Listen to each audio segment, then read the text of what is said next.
So I'd like to now call up our two panelists. I'm not going to tell too much about their personal stories because they're going to tell us themselves. The title of this part of our talk is called Lessons Learned the Hard Way, and I think a lot of people who end up dealing with child sexual abuse, it's lessons learned the hard way. It's because they were abused, someone they loved was abused, someone they loved became an abuser. And those are really important voices because they are speaking from experience. So we have Nikita Bagwell, who is the mother of a, do you want to have a seat over here? Great. She is the mother of a child victim and a child perpetrator who are being effectively treated now, and she has insight based on her experience there on, what caused what they did to happen and what could prevent it from happening to others. And Isabel is our other guest, who's also the mother of a child perpetrator. And I think I should say that both of your kids are being treated at, is it JJPI? Yeah, in Philadelphia. And so we thank them for the introduction.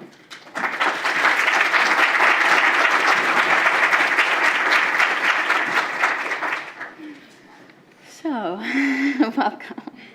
Thank you. I guess I would like everyone to hear both of your stories first. Maybe we'll start with you, Nikita, because you're the first person of the two of you who I met. Tell us about your child, and obviously I know we're not going to use names, but maybe you can refer to them by their current ages or their ages when the offense happened. And tell us about how it came to your attention. Okay, hello everyone, how y'all doing? Hi. I have 4 children, 1 daughter and 3 sons. My oldest son, who is now 16, was exposed to pornography at about between the ages of 10 and 12, I might say. That came about due to a chaotic situation. We ended up living with some family members that, whew. It was just crazy because my kids wasn't used to living that way.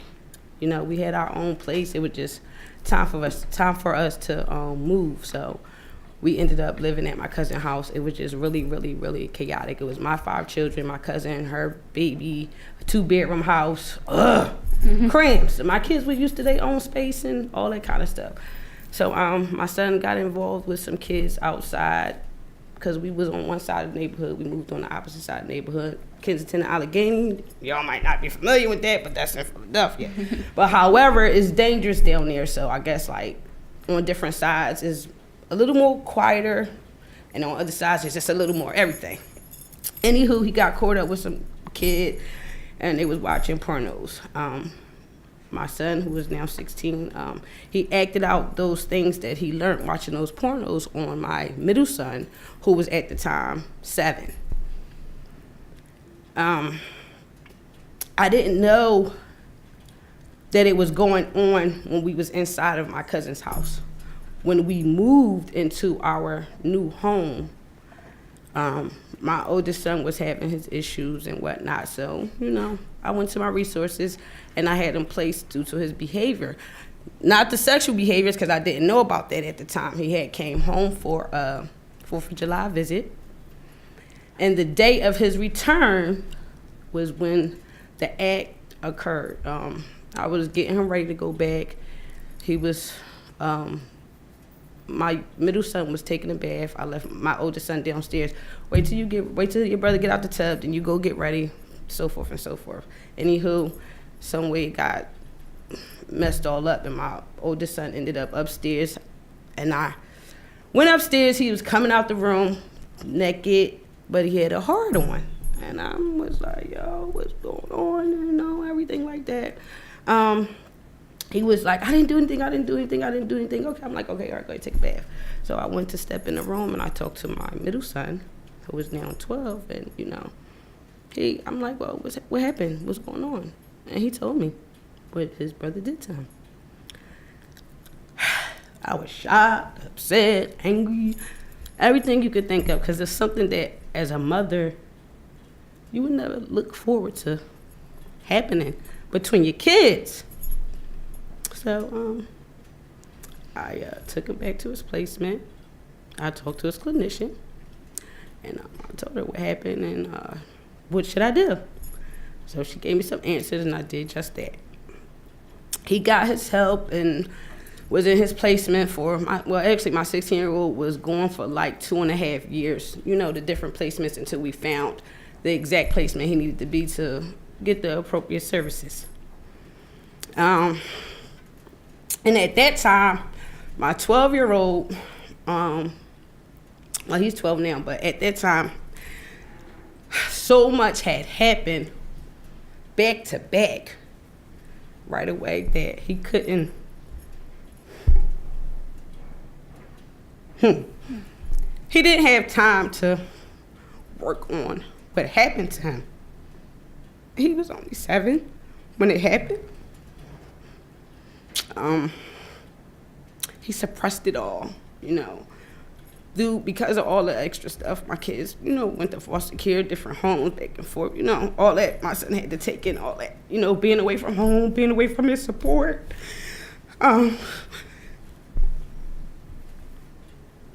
Just being away from his family and having to try to deal with being a victim in foster care, all that kind of stuff. So he suppressed all those feelings. So when I got myself together, my kids, my 2 smaller boys got out of foster care. They came home. We was doing JJPI and, you know, talking, working through stuff and everything. But my son was still holding those feelings in. And after my youngest son, 7th birthday last year, my middle son acted out the same thing on my youngest son, what happened to him. So now, with this back made of steel, I'm working as hard as I can as a mom to just continue with my resources, you know, continue with my awareness, you know, to just help my boys work through this. Cause it's only, honestly speaking, it's only me, you know. My kids have no one else but me, no fathers, and you know, that was something that we spoke about early, the environmental situation, the, you know, not having that second parent. And you know, for boys it's important, you know, just as much for girls, but for boys it's very important that, you know, they have their fathers, they have that masculine, you know, surrounding upbringing so they can be grounded, you know. And my kids, they still to this day don't have that, you know. And I'm not ashamed that, you know, my 3 boys, they all have different fathers. My youngest son, his father, he wasn't perfect, but to me he was, because he's younger than me. He took in all my kids. He loved them. He cared for them. He did things with them that their real fathers never did, you know. So I'm working with it. My 12-year-old is now in a placement called Kids Peace. I'm not sure if everyone is familiar with it, but it's Kids Peace in Orford, PA, which my oldest son was there first. And I felt comfortable with sending my second son because they have a great program as far as I'm concerned. It was good for me. It helped out my oldest son. And my middle son, he's getting the help that he needed before. You know, all those suppressed feelings, all that anger, shame, guilt, everything is starting to come out of him. You know, I go see him tomorrow, but I go see him every 2 weeks. But, you know, just to say, you know, I feel much better because him being not just my middle child, but being so young and just going through all those things as a parent, you're like, whoa. But, you know, he's dealing with it, he's working with it. You see the brightness now, you know, you see his clarity. He's not carrying all that weight anymore. I want to talk more about what you guys both see as working, because I know both you have kids doing successful therapy. So hold the thought about what's, what is working for him now. And maybe, Isabel, you can tell us the bare outline of your family's story, what happened and what came to light. So I have 7 children. 4 are biological and 3 we adopted. We were in a situation where we were fostering 3 siblings, and I was sexually abused as a child. And through the foster care, they let us know that the child that was living with us, they found out that he had reactive behavior, so that he was sexually abused. So my worst fear was coming true, that here a child was victimized, and I had 4 children already, an infant. My children are 18, 17, 11. My biological are 10, 9, and 7, and 3. So one of the things that the DHS made clear to us, that if the child has reactive behaviors, they will remove the children. So with finding out that this child was abused, I was diligent with finding out what help we could get him, because one, I did not want him in another home. I also wanted to protect my biological children. So through that, and we came with Joseph J. Peters, was aware of that. And through the therapy there, I learned how to talk to my younger children, to make it normal to talk about their parts. Through the therapy there, it helped normalize things. I wanted my child, I fought very much for therapy, because I had gotten therapy at 30 years old. So I am 34 now.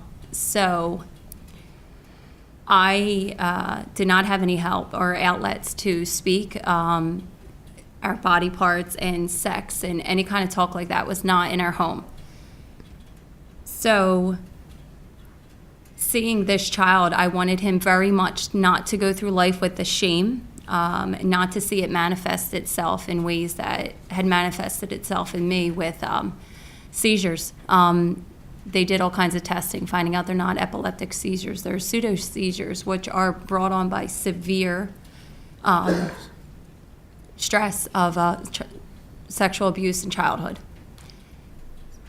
So to see my child, to hear him know that he doesn't have shame anymore, to see him in therapy, his head was down all the time. He would never make contact with adults. He wet the bed every night, and that was disappointing to him. He worried about sleepovers.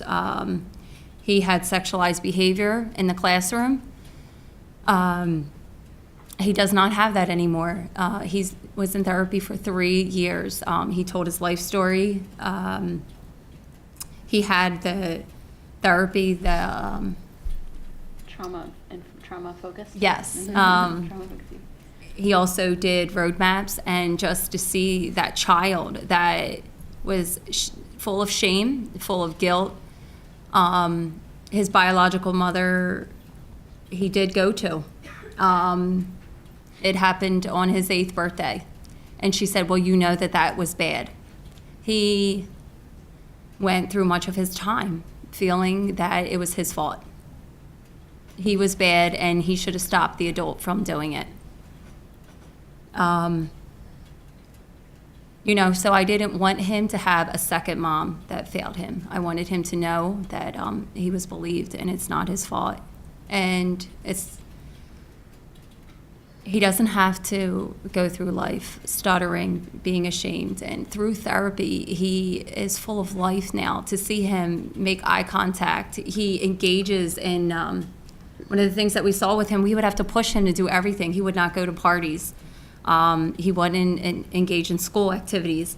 Now, as a result of his therapy, he is now telling us, can I sign up for this thing? Can I sign up for that thing? And to see this child so full of life that early on he is set up for a better path in life. And I'd wish that I had that therapy for myself, to not go down many paths because of the result of my abuse. To early prevention is powerful. How has your perception, through your personal experience with your children, how has your perception of child sexual abuse changed? And what do you think we as a society could be doing better? I think the biggest thing is teaching parents that your child isn't too young to know about their parts, and don't, the biggest thing is when I had to tell my biological children who I was going to raise them like my parents with, no, you're not going to say vagina, and we're not going to say penis. The first time I took my son to the doctor, he was 4 years old, and the doctor said penis, and I said, oh my God, I was sweating, I was hot. I was like, oh my gosh, she said penis, he's 4 years old. Like, hyperventilating. And now it's no big deal. My 3-year-old now says penis, and it's just normalizing it, your parts, makes the stigma go away, that it's shameful and we don't talk about it, so that when things come up, your children feel free to come to you and tell you things. Nikita, do you have a thought about that, your perception? To piggyback off of some of what Isabel said, I think awareness is something that we all need, and it has no age on it, now and here in this generation, it's a must that you teach your smaller kids about body parts and about sex, only because of the fact that this is becoming such a big deal. In the 60s, 70s, early 80s, even early 90s, this stuff was still hitting. Mm-hmm. They was hiding this kind of stuff. And now that, every time you turn the TV on and everything, you hear that, this child was victimized, that child was victimized, this child was victimized. I think they need to be awareness, and it needs to be, back in the schools, back in the community. Even, you can still do it at a discreet level, but it just needs to be out here. Our parents at most need to be aware. They need to not be afraid to discuss these things. They need to not be afraid to teach their children these things, because everybody always say, it starts at home. So if it starts at home, that means these parents have to take the time out to do these things. But we still have a problem there, because you have these younger kids who are bringing babies into this world who have not yet learned, or who have not yet been taught. So it makes it kind of hard, And I just think that we need this awareness. Like my 16-year-old, he's home now. He's doing okay, but my son incarcerates himself within himself, if y'all can understand what I'm saying. His video game is his safe haven. And it bothers me because he don't socialize. Everything is in his room. He has his little man cave. So he stays in his man cave. He come home from school, he's in his room. He does his homework, but the rest of the day he's on his video game. I can't get him to go, like if I'm at my youngest son plays basketball. If I feel like wanting to rest and say, okay, you 16, he's old enough to ride the bus, take your brother to basketball practice. He don't want to travel. My son do not really want to step outside of home unless he's going to school because of the stigma. And I have to keep fighting with my words with my son that we're going to get through this. You are strong. You are somebody. You are worth it. You are worthy. You will become somebody regardless of this stigma that society has on you. You know, and I have to keep it reinforcing that because, you know, this is the world we live in. He cannot continue to run and, use his video game as an escape from the world because this is everywhere. I'm going to have to help him stand strong. I know you guys have both spoken a little bit about seeing some positive changes. So can you tell me more about what you see working in terms of the therapeutic interventions and what kind of therapy are they getting now? What's how often and what is it? Well, as far as my boys is concerned, my oldest son, he's going through a lot of things because the system failed him. My son was receiving wraparound services and therapeutic services through an agency, and it failed him tremendously. Mm-hmm. And every worker that I needed to come, I always made sure that it was a male so he can try to get that bond. And they come, stay 2-3 months, roll out. That's your older son? Yeah, we got a new one. Son? And my youngest son, JJPI is good, but it wasn't good enough for him because of all those suppressed feelings and emotions. He needed intensive therapy. And he didn't get that, due to, protective service stepping in and snatching him out the home. To me, it was more so that they cared about that. They was out the home instead of getting the service that he needed, because where he's at now he could have been doing that to save this time to be, moving forward. But we here now. Kids Peace is, they're really great. It's a residential treatment facility. They house the children age appropriate, to work with these kids on their, not just sexual behaviors, but, just natural behaviors, life skills, and teach them all kinds of things. They have tiers. It's 7 of them, and I don't know all of them, but I know that my son is doing exceptionally well. He has a Road to Recovery book that he gets for each tier, and he has to complete that book in order to move up.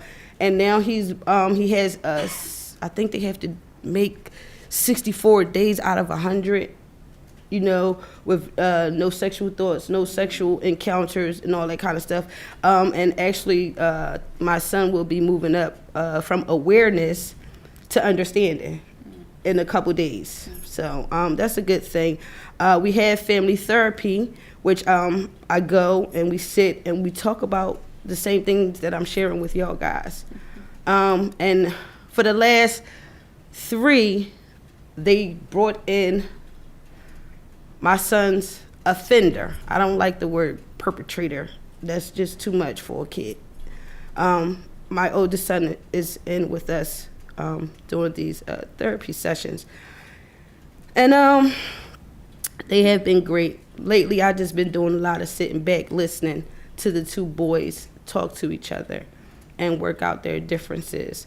My oldest son, he apologized in so many ways I can't even fathom. And just recently, my oldest son accepted his apology and also informed him that, he still loves him, and he's working through the anger and the hurt of what he did to him. So we have to continue working on that for, I guess, probably another 2 or 3 months. And then we have to start from the 2 biggest ones to now the middle one and the smallest boy. And Isabel, how about you? How's the therapy working in your family? Well, he was in therapy for almost 3 years, every Monday.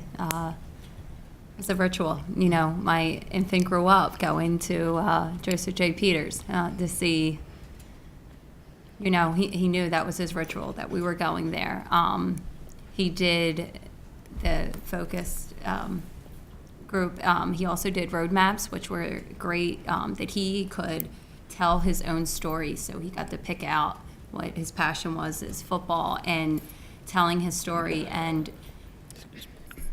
we were so proud of him that he shared the story, because some of the details we did not hear. And to see him make eye contact with it was just amazing that he could tell a story and there was no shame in his eyes anymore. There was no, just the overall change in him that, sometimes when you're in the trenches, therapy seems like you're getting nowhere, and what are you doing this for?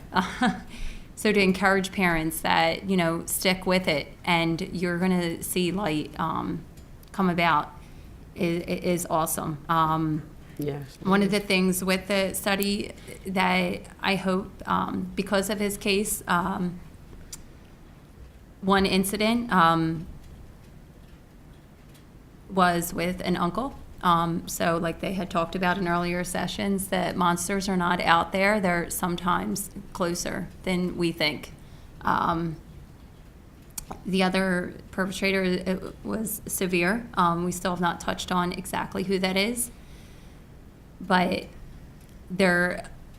because he is only 11 years old at this point, at 18, he can decide whether to prosecute the person or not. Right now, we're not going to put him through that.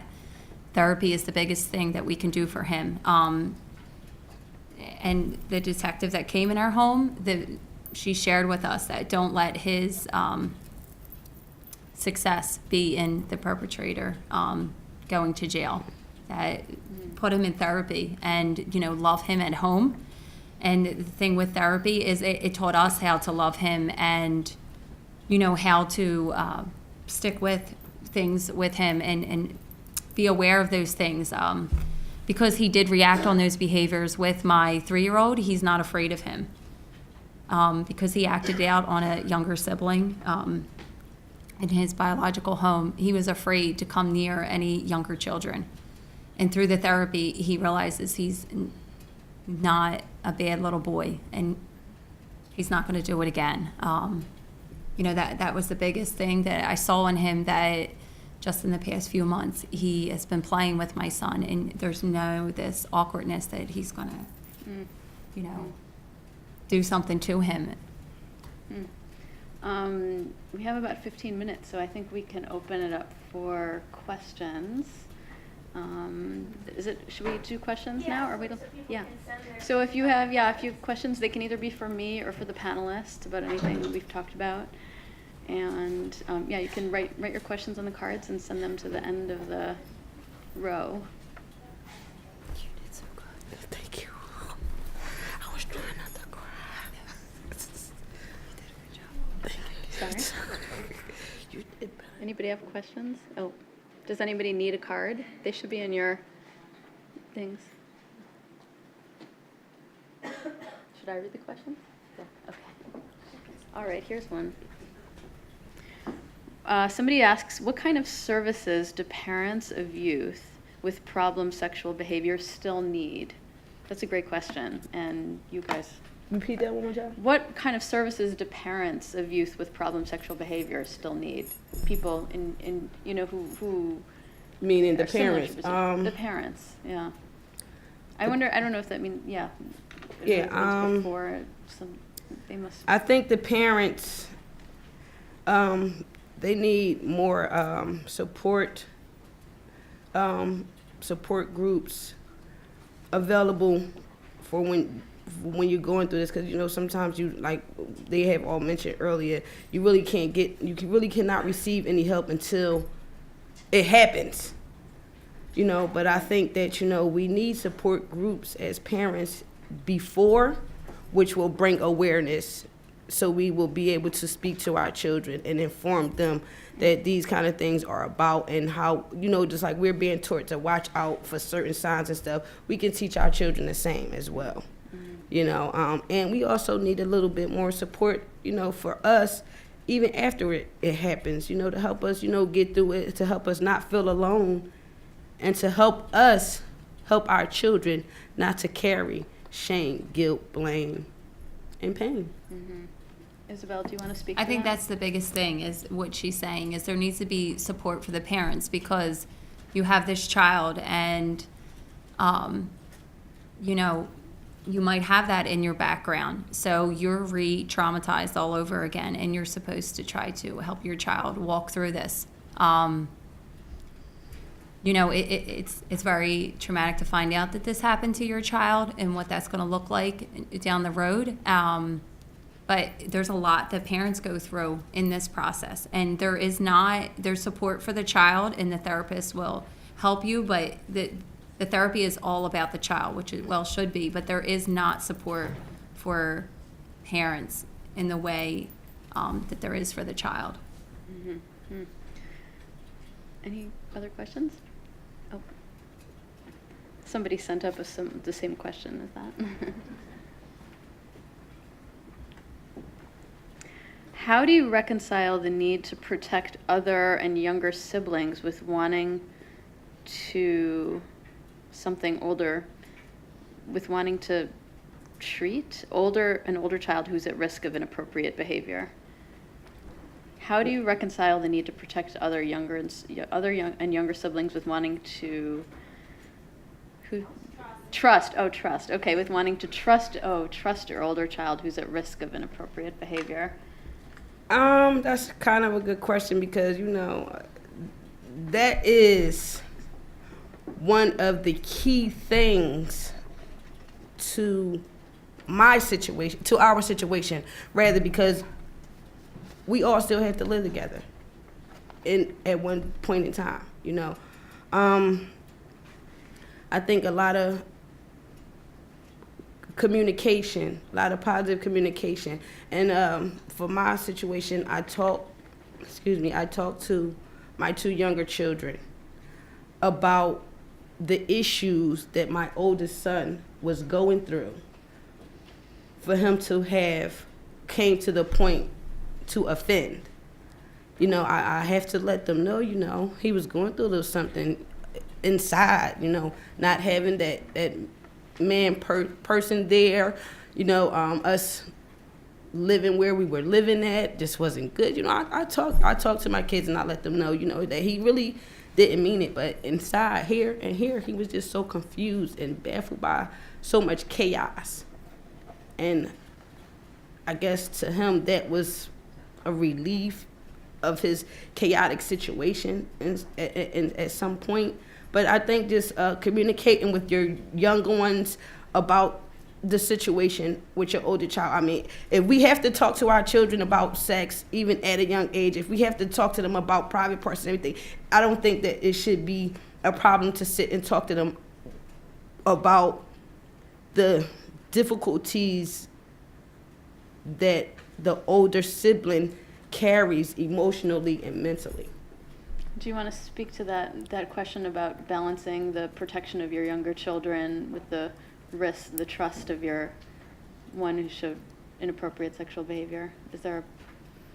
I think that we put things in place, like she's saying, that we had our children that are younger be aware of the situation on a level that they could understand, teaching them early on about their body parts. We also put other things in place like monitors in their bedroom. We also would not leave them alone.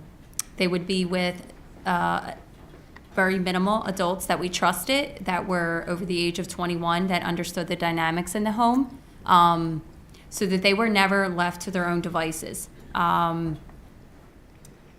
We put all the steps in place that were suggested to us. Parental controls on the computer. Computer would be in an open area. We put parental controls on the TV. Just making the younger ones aware. So we did all the things that you're supposed to do, well aware of knowing the fact that it could still happen. I thank God it has not happened. He has gotten healthy and understands, but I guess the biggest thing is anything that was told to us to do, we put all those steps in place and tried to educate as much as possible, and just trusted that therapy, along with taking all the precautions that we could, would be effective. Isabel, there's a interesting question just for you. What do you think might have made a difference for you as a child to disclose your abuse and get help, or sooner? sooner than you did? What would have? What would have made a difference for you as a child to disclose your abuse and get help? Well, that I would have understood that I wasn't worthless, that I could be somebody one day. The shame of what happened, that it was my fault. There's so many things I see in my child that I did not feel until adulthood. Also, I would have looked at things differently had I gotten therapy. I feel that I wouldn't have looked towards avenues that kept you in being a potential victim again. Mm-hmm. I see that in my son. You know, he just wants to be accepted. I have struggled my whole life with being accepted and had poor self-esteem. And I saw that in my son. And I would see him in school kind of go towards the cool kids that he thought were cool that were kind of getting in trouble, and how that's not a great thing. You don't want to be accepted so bad that you will risk hanging out with things that are not healthy for you. And I'm not seeing that in my son. He's going more towards the kids that are well behaved, and I think it would have set me down different paths that would have not had me be re-victimized again had I had the therapy and the understanding that it wasn't my fault, and the shame, and I had better self-esteem.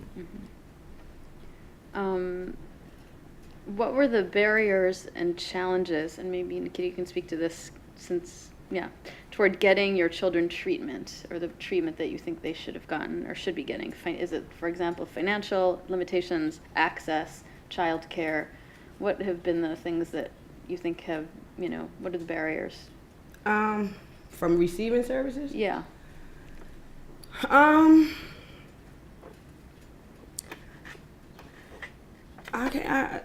can't really say, because I never had a problem. Well, I did it when I was younger. When it came to me having my kids and I seen that they had problems, I looked towards outside resources, because I didn't have no support. I knew as an adult and as a mother that I could not handle, just my kids and their mental health situations alone. So when my daughter started therapy, all I did when it came out, when we had our home-based services, I just always asked a lot of questions, and that's what always pushed me further. But I never really had no, I guess probably being heard sometimes. Yeah, the being heard sometimes, because it was just always, I didn't want to be judged.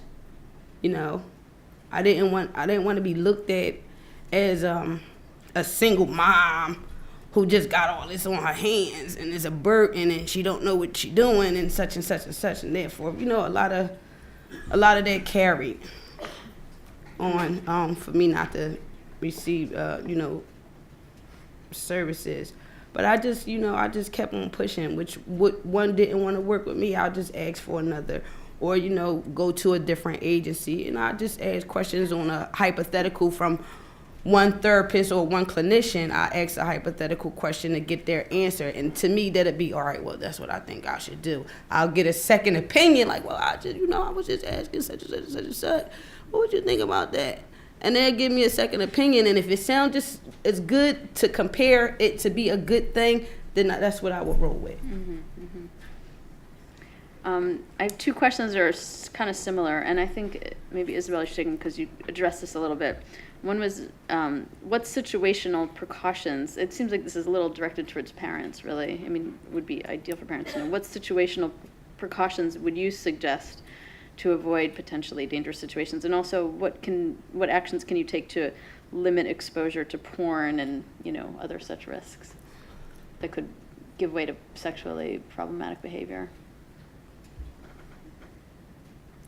I mean, pretty much all the steps that I had talked about with the parental controls, the internet, it's in an area where everyone is walking by, so there is no type of, they can go on something.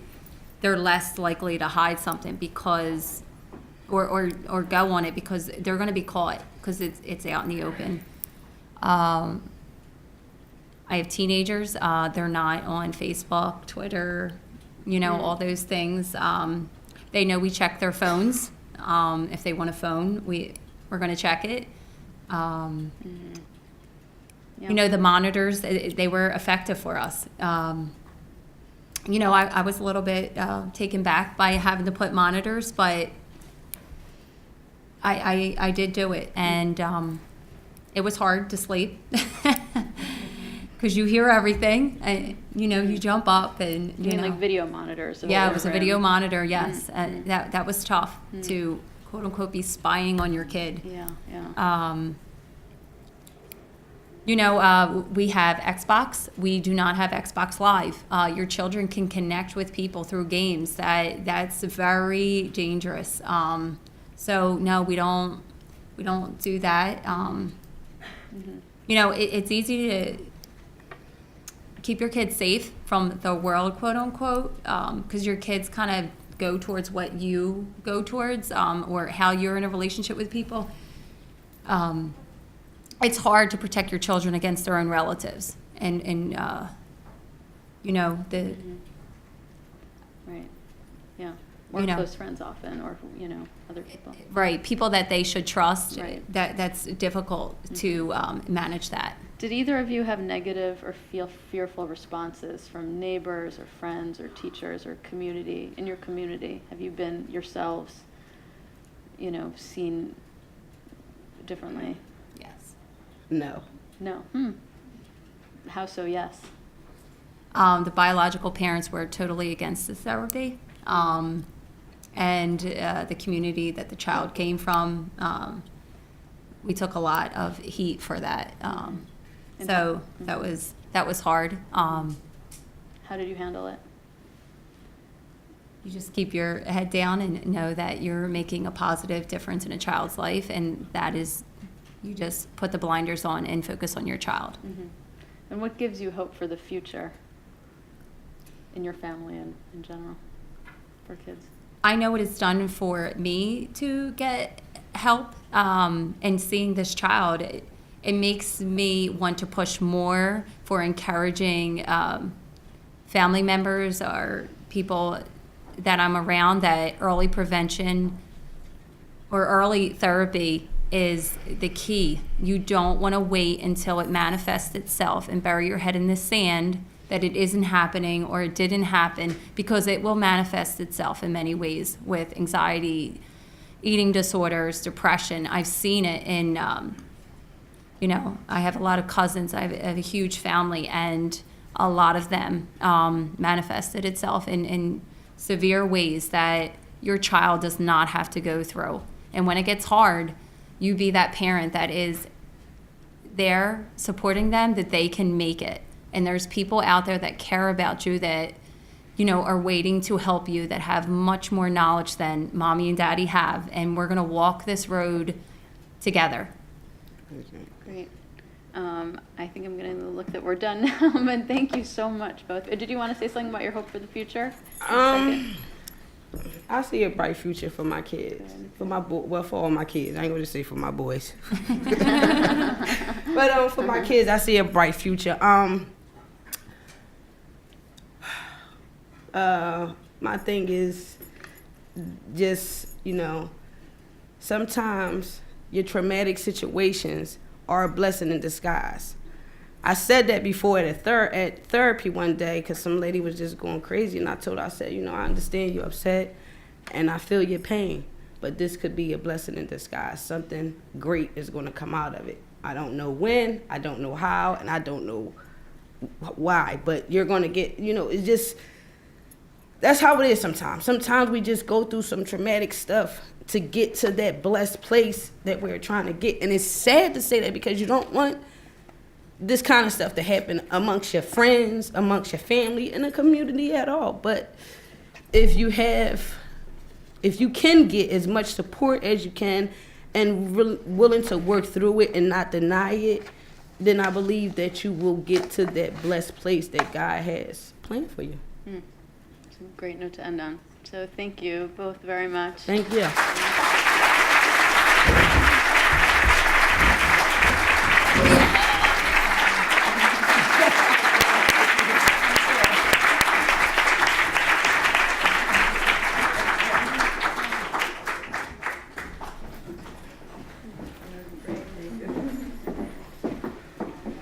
So that took a lot of bravery, and I want to thank our panelists for sharing their stories with us and reminding us about the importance of the work that we do and the lives that hopefully we'll affect by developing good prevention programming. And thanks too to Jennifer for your story and for moderating that. Thank you both so much. We have a break now. We have 15 minutes and we'll get started again at 3 o'clock.